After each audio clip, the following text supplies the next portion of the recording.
Of course, there's always things we have to work through, but is the foundation strong enough for us to say, okay, we can make something special here? And I think once we are honest with ourselves, that kind of helps answer the question, because sometimes we get so caught up trying to analyze the other individual that it's like we get in our heads and now we're missing the mark on what's really important here. And we can't always say for sure what's going on with them. I will say that in general, if this person isn't willing to talk about things, they're wasting your time.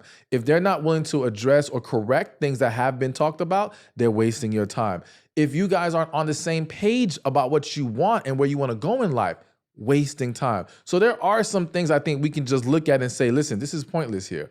But a lot of times, and I have to say this, especially for women, women's intuition is extremely powerful. I'm a huge believer in it. And I feel like women know very early, this isn't it. But they rationalize reasons to convince themselves to give this man a chance. And this, again, is a waste of time because it just doesn't work. I've seen people turn what should have been maybe a couple weeks of dating into years of being married to someone they were not happy with.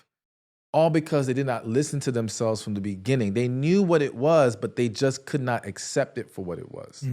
Yeah, and I love that point on intuition. It's almost like when a relationship finally ends, a lot of us think to ourselves, I knew they weren't right for me.